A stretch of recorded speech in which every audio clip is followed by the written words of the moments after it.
Philippe Douste-Blazy, bonjour. Bonjour. Vous êtes ancien ministre français des Affaires étrangères, de la culture, de la santé. On va parler de votre regard sur l'actualité, mais aussi de votre actualité, de votre activité actuelle. Présidente de l'UNITED, vous militez pour des contributions pour abolir la pauvreté. Ça se chiffre en milliards d'euros, dollars ou de francs. Un mot d'abord, ancien ministre, ça se porte comment quand on a été ministre des Affaires étrangères d'une puissance nucléaire? Comment on est après? On est, je crois, il faut avoir suffisamment d'humilité pour comprendre que c'est fini. Et on rentre dans une autre vie qui est intéressante parce que toute cette expérience vous aide à mieux comprendre le monde. C'est la raison pour laquelle je suis aujourd'hui aux Nations Unies, auprès du secrétaire général. Et peut-être quelque chose de très important aussi sur le plan humain. Je crois qu'il faut comprendre que quand on a eu l'extrême honneur d'aider son pays et de servir son pays, ensuite, d'autres doivent le faire. Et ils le font, je m'aperçois, même mieux. La déprime d'après le pouvoir, beaucoup l'ont décrite, quand on est sans arrêt poussé par un chef de cabinet, qu'on vous tient les notes, les fiches, qu'on vous prépare les discours, etc., et que vous êtes même dans une structure importante, mais plus petite, on le ressent? Écoutez, moi j'ai été responsable des soins intensifs de cardiologie pendant 10 ans en France. Quand vous avez vu tellement de gens partir le matin, dire au revoir à leur famille, à ce soir, et qu'ils font un énorme infarctus du myocarde entre-temps, et que je leur ai souvent fermé les yeux, ou parfois, Dieu merci, guéri et sauvé, vous avez beaucoup de relativité sur ce qu'est le pouvoir. Le pouvoir, c'est très bien. Le plus important, c'est l'équilibre personnel. Quand on est médecin, ça change beaucoup. Vous êtes homme politique, mais médecin à l'origine. Oui, et vous dites la rencontre avec la mort, par exemple, ça change beaucoup. Enfin, en tout cas, je reste avant tout médecin. C'est plus fort que moi. Bon. Mais ce qui est vrai, c'est cette distance par rapport au pouvoir est majeure.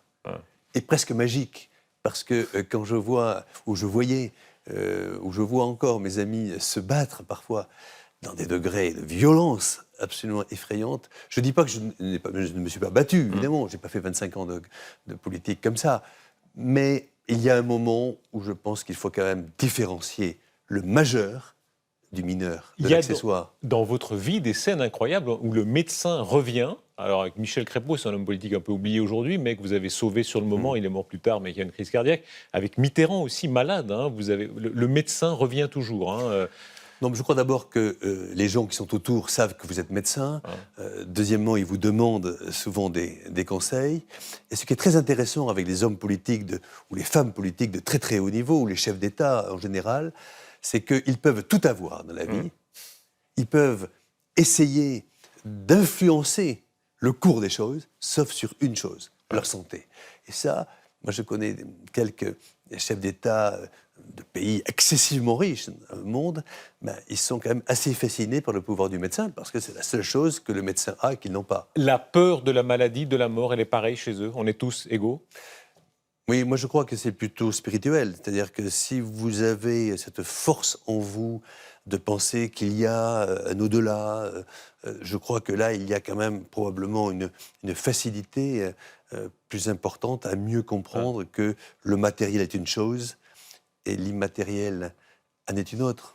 Philippe Douste-Blazy, on va revenir plus en détail sur ce que fait votre organisation l'UNITED, mais d'abord, l'idée force, c'est celle qui fait que vous faites le tour du monde aujourd'hui, taxé d'1 € par billet d'avion pour lutter contre la pauvreté. Ça se chiffre en milliards, si on arrive. Oui, l'idée est très simple. Aujourd'hui, la vraie bombe atomique, le vrai danger pour l'humanité, c'est que vous avez 1,5 milliard de gens qui gagnent moins de 1,25 $ par jour. Ça veut dire pas de vaccins, pas de médicaments essentiels, pas d'éducation, pas de toilettes, pas d'assainissement, pas de nourriture et pas d'eau potable. Bon. Aujourd'hui, tout le monde a un smartphone. Donc ces gens-là sont en train de se rendre compte que ce sont les seuls à crever dans le monde, alors que nous, on fait des déjeuners à 10 francs, 20 francs, 30 francs, 40 francs. Vous savez qu'un enfant meurt toutes les 40 secondes de paludisme. Mais ça ne coûte même pas $0,50 de sauver un enfant du paludisme. Vous le dites, l'idée de base, ce sont des contributions si faibles qu'elles sont indolores, mais sur certains services, par exemple, qui pourraient dégager des sommes colossales. Rappelons l'idée de base. Jacques Chirac, élu là, c'est un peu les deux Absolument, Jacques fondateurs de Chirac cette et idée. Lula comprennent exactement me disent Hein. exactement ce que je viens de dire. Je n'ai rien inventé, j'étais simplement au bon endroit au bon moment. Donc j'ai écouté ces deux hommes politiques majeurs et ils m'ont dit, si tu veux vraiment faire de la politique demain, il faut que tu t'occupes de ça. Et je l'ai fait. Alors, c'est quoi l'idée de... C'est exactement ce que vous avez dit. On prend une microscopique, indolore, painless, comme disaient les Américains, indolore contribution sur des activités économiques qui bénéficient à fond de la mondialisation. Alors l'avion, évidemment, mais aussi les transactions financières, mais aussi l'Internet, mais aussi le téléphone mobile et les ressources extractives, pétrole, gaz, mine. Les transactions financières, la taxe Tobin et ses variantes, hein, c'est celle qui a été le plus commentée. Oui. C'est pas exactement ça, dans votre c'est les vraies variantes, parce que la taxe Tobin, c'est 1% par transaction. Ouais. C'est contre la spéculation, donc ça ne marchera jamais. Par contre, 0,01% sur toutes les transactions du monde, ça ne rend plus pauvre personne et ça sauve le monde aujourd'hui. Donc je pense que c'est excessivement grave de laisser 2 milliards de gens sans rien, quand on sait qu'on pourrait donner la dignité, les droits essentiels, la santé, l'eau potable, etc., à tous. Philippe Douste-Blazy, on reviendra sur ces projets plus tard dans l'émission. Quelques mots sur l'actualité de la semaine. Pour un ancien ministre des Affaires étrangères, on le disait, ancien ministre d'une puissance nucléaire, elle est forcément très intéressante. Hein. Membre du Conseil de sécurité, membre permanent. L'accord que les Américains, les Iraniens, 5+1, ont tenté d'obtenir, en tout cas cette volonté américaine de renouer avec l'Iran, elle vous a étonné, la force de cet investissement des États-Unis pour se rapprocher de l'Iran? Non, elle n'est pas qu'américaine. Je crois que le monde entier aujourd'hui se sent concerné par cet accord. Alors, il n'y a pas encore d'accord. À l'heure où nous parlons aujourd'hui. De toute façon, on verra comment il évolue, mais la volonté de rapprochement, elle existe. Pourquoi elle est majeure? Parce que le pire qui pourrait nous arriver serait d'avoir des extrémistes religieux d'un côté et des extrémistes religieux de l'autre. Donc, attention à ceux qui essaient de pousser à dire surtout pas d'accord, etc. Je suis à fond, nous sommes tout à fait derrière un accord, à condition d'être très prudent et de vérifier cet accord dans le temps. La création du groupe État islamique, elle est obsédante aujourd'hui. Elle occupe tellement de place au Proche-Orient. Ça a changé tout, ça rend l'Iran plus fréquentable, plus stable, plus intéressant pour beaucoup de pays. Je pense que c'est totalement indépendant de ce qui se passe aujourd'hui. Je pense que les Américains, sous l'administration Obama, mais également les Français, les Britanniques, les Russes et les Chinois et les Allemands, sont aujourd'hui totalement en dehors. Bien sûr qu'il y a une aide des Iraniens contre les djihadistes, mais ce n'est pas le sujet aujourd'hui, ce n'est pas celui-là. Celui-là, c'est d'être sûr qu'il y ait un accord qui n'est pas un accord de dupes. D'un côté, les Iraniens veulent bien sûr lever les sanctions, et le plus vite possible. Mais de l'autre, c'est notre devoir d'être sûr que si nous disons oui, alors il faut que dans le temps, nous soyons persuadés qu'il n'y ait pas d'enrichissement nucléaire pour faire une arme un jour. Cet entretien est enregistré le 31 mars. On verra, chaque jour peut amener ces changements. Mais quelques mots sur ces deux interlocuteurs que vous avez beaucoup pratiqués, les Américains, les Iraniens. Les Américains d'abord, cette puissance extraordinaire, c'est difficile de traiter avec eux. Bon, les Américains, c'est une grande puissance, la plus grande puissance militaire, pas obligatoirement la première puissance diplomatique. Nous avons eu des rapports tout à fait d'égal à égal. N'oubliez pas que le président Chirac, à l'époque où je servais notre pays, était mon président et il avait des relations très conflictuelles avec George Bush depuis l'Irak. Oui, en termes clairs, vous avez fait la nique aux Américains. C'est l'époque où vous avez dénoncé la guerre d'Irak avec toutes les conséquences que ça a eu. Et c'est là où tous les chefs d'État qui ont suivi les Américains, que ce soit Aznar en Espagne, que ce soit Tony Blair au Royaume-Uni, ont eu des conséquences électorales internes parce que tout le monde a vu que Jacques Chirac avait raison et qu'ils avaient tort. Mais attention, ce n'est pas les mêmes Américains aujourd'hui. C'est le président Obama. Et le président Obama, qui est décrié par-ci, par-là, moi, sur cette histoire d'Iran, je suis derrière lui. Parce qu'il a tout à fait raison d'essayer d'avoir un accord. Par contre, les Iraniens ne sont pas les mêmes non plus. Ouais. À l'époque, c'était Ahmadinejad, souvenez-vous. Il avait même osé dire qu'il fallait détruire, enlever Israël de la carte. Ce qui est une folie absolument furieuse. Tout ce qu'on a découvert depuis lors sur le côté très intrusif des Américains, les écoutes portables d'Angela Merkel qui étaient écoutées, le vôtre l'était sans doute aussi, ça vous a fait revoir votre jugement sur l'alliance américaine, sur l'ami américain? J'aimerais savoir quelle est la puissance aujourd'hui qui n'essaie pas d'écouter les autres. C'est la règle. Non, je ne dis pas que c'est la règle, je dis qu'on me donne un nom. Mais certains ont plus de moyens que d'autres. Voilà, Ouais. exactement. Et puis l'autre interlocuteur, les Iraniens, très durs en affaires. Hein. On dit que ce sont parmi les négociateurs les plus compliqués, les plus tortueux.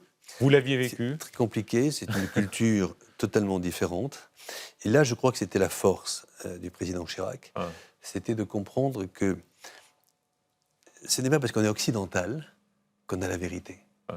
Je crois que la culture de l'autre, respecter l'autre, l'écouter, dialoguer, et ensuite, évidemment, être très dur dans l'affaire. Mais d'abord, c'est pas parce qu'on n'a pas la même culture que la nôtre que, sinon, c'est le début de la dictature. Chez Jacques Chirac, ce n'était pas fin. Hein. L'intérêt pour les Japonais, pour les cultures extrême-orientales, pour les autres manières de Pour les penser Africains. qu'occidentales, les Africains bien sûr, c'était vraiment profond. Ah non, c'était plus que profond. C'est la marque de fabrique du président Chirac et d'être contre l'injustice. Je crois l'avoir quand même connu suffisamment. C'est quelqu'un, ce qu'il a fait sur les handicapés, par exemple, au niveau national, ce qu'il fait au niveau international. Plus quelqu'un, ce qu'il a fait, par exemple, pour quelques pays d'Amérique du Sud, lorsqu'il ne pouvait pas, à un moment donné, il y avait certains pays d'Amérique du Sud, je crois que c'est la Bolivie, qui on a appris qu'ils ne pouvaient pas participer à la Coupe du Monde de foot. Il a tout de suite écrit pour dire que c'est inadmissible. Je crois que ce côté contre l'injustice est quelque chose qui est sa marque de fabrique, parce que je crois que ce n'est pas le plus fort qui a obligatoirement raison. Il nous a appris ça. Il y a une Chirac mania aujourd'hui. Je recommande à tout le monde d'aller voir sur Internet. Il y a toutes sortes de sites qui rappellent une sorte de nostalgie de ces années-là, y compris de ses défauts, hein, le côté gaffeur, un peu grande gueule, etc., mais chaleureux, humain, etc. Quel souvenir vous avez de ça précisément quand on a été son ministre des années? Non, c'est quelqu'un qui est très complexe, d'abord. Ouais. La première chose, c'est que il respecte les autres. Deuxièmement, c'est un véritable militaire dans la tête. C'est-à-dire que si vous aviez un rendez-vous avec lui, il y avait 4 points à l'ordre du jour. Une fois que le 4e était fini, c'est terminé. S'il fallait faire un 5e, il fallait le dire avant. Donc je veux dire, c'est quelqu'un de très organisé. D'ailleurs, sa carrière politique est due à ça, à une extraordinaire ordonnancement des choses. La machine, hein, la capacité de passer des centaines de coups de fil, la capacité d'agir à un point presque pathologique. Non, mais d'écrire un petit mot à chacun, d'être très organisé. Mais surtout, c'est le côté humain. Et ça, les Français l'ont vu. Ce côté humain, voilà.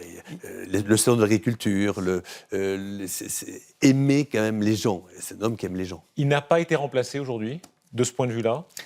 Non, parce que, je dirais d'abord, vous savez, on aime beaucoup les gens en politique lorsqu'ils ont terminé. Donc il y a eu beaucoup d'ennemis. C'est plus facile après. C'est beaucoup plus facile après. Je vois, à mon petit niveau, je vois aussi.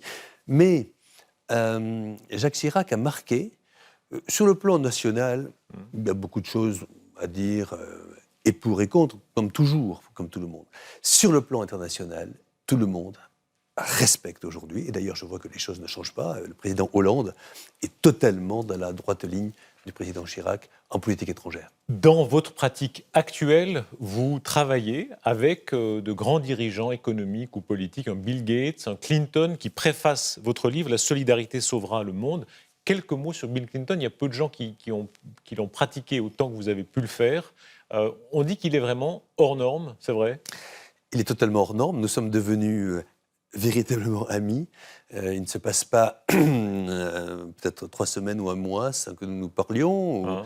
C'est quelqu'un que j'admire beaucoup, d'abord, que j'ai toujours admiré, mais surtout, ce qui est extraordinaire, c'est ce charisme. Lorsqu'il rentre dans une pièce, il peut y avoir 1000 personnes dans la pièce. Si au bout de, je sais pas moi, 10 secondes, alors que personne ne l'a vu, le silence se fait. Ça, c'est assez magique. Ce génie américain de faire comme si vraiment il vous avait repéré, vous, alors chez lui, c'est porté vraiment à un niveau extrême. Non, mais lui aussi, il aime les gens. Voilà, c'est quelqu'un qui est excessivement intéressé par vous, et d'ailleurs dans la dernière campagne du président Obama, il a joué un rôle majeur.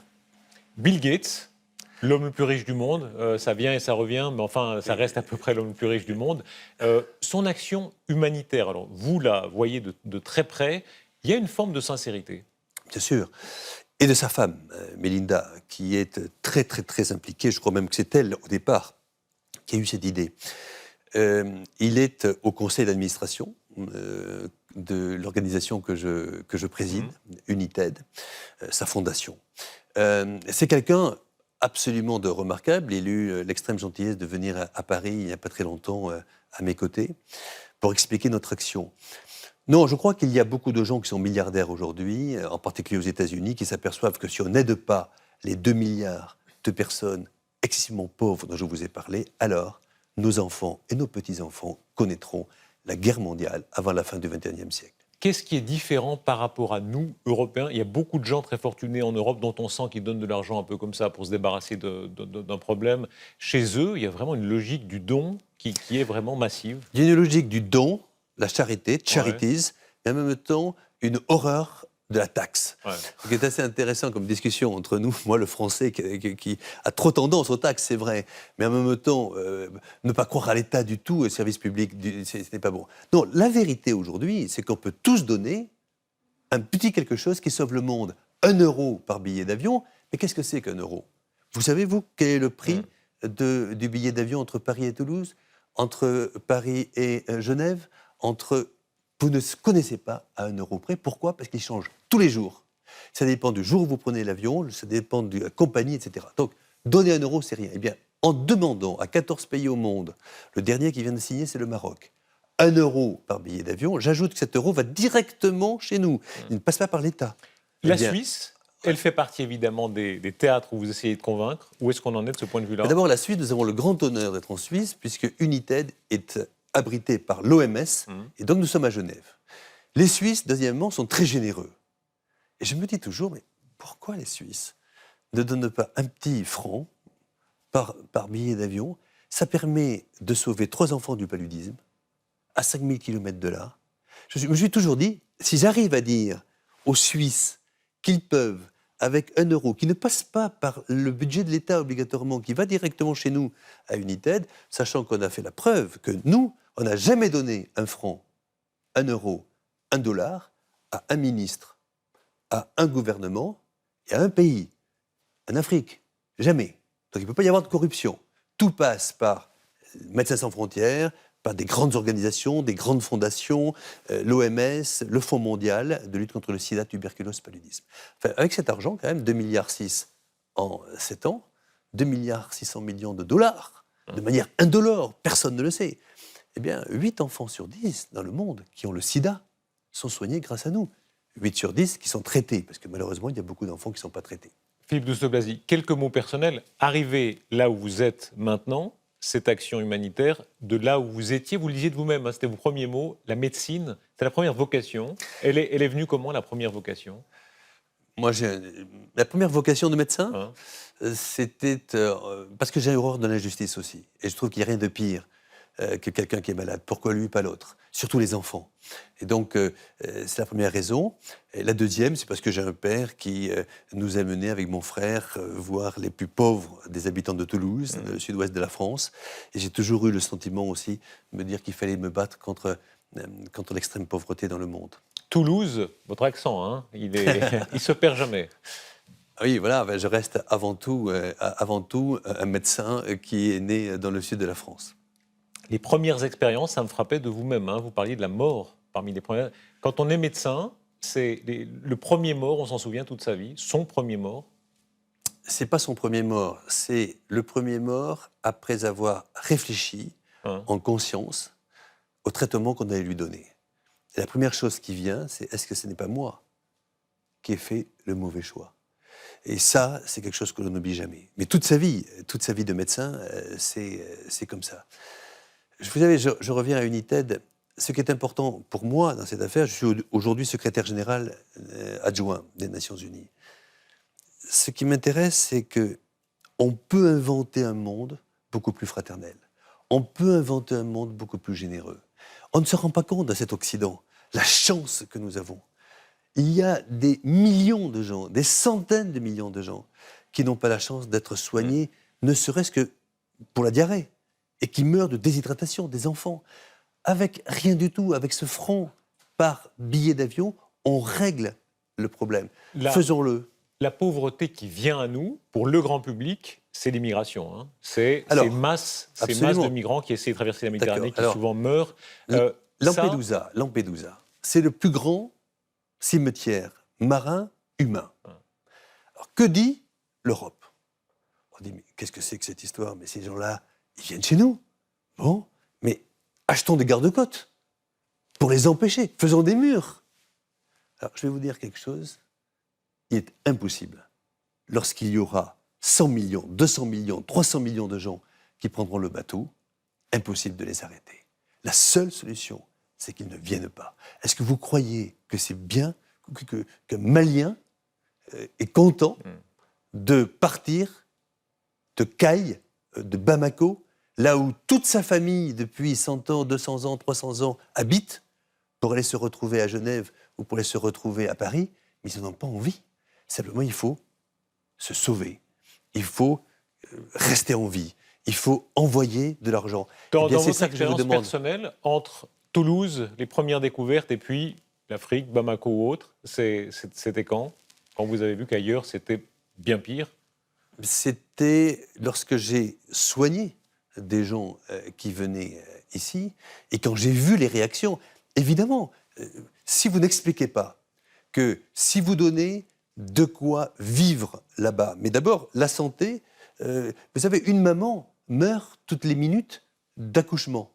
Donc, je veux dire, si vous allez là-bas, si on s'occupe de gens là-bas, ils resteront là-bas. Il n'y aura plus d'immigration. Vous dites, pardon, sur la pauvreté, sur la malnutrition, des choses étonnantes. Par exemple, le déficit en neurones. Hein, oui, ça touche même l'intelligence. Je n'ose pas vous donner ce chiffre, c'est un chiffre qui fait très peur. 32% des enfants africains, 36% des enfants indiens, je ne sais pas si vous voyez, c'est des milliards de personnes à la sortie, ont une maladie qui s'appelle la malnutrition chronique. Il leur a manqué pendant les 1000 premiers jours de vie, 9 mois dans le ventre de leur maman et les 2 premières années, de la vitamine B1, vitamine B6 et quelques acides gras. À la fin de la 2e année, ils ont des neurones qui ont disparu. Ça, c'est à vie. 20% de moins de QI. Comment peut-on laisser faire ça? Avec rien du tout. Avec quelques millions, l'affaire est réglée. Et le pays africain, il passe de 3% de croissance à 11% de croissance. Ça veut dire que lui, il va générer de l'économie, de la richesse, et les gens resteront là-bas. Pourquoi on ne le fait pas? Philippe Touste de Blazy, merci. On vous lira La solidarité sauvera le monde, préfacé par Bill Clinton chez Plomb. Et puis sur Internet, tout le monde peut suivre ce que fait votre organisation, parmi d'autres. Merci beaucoup. C'est moi qui vous remercie.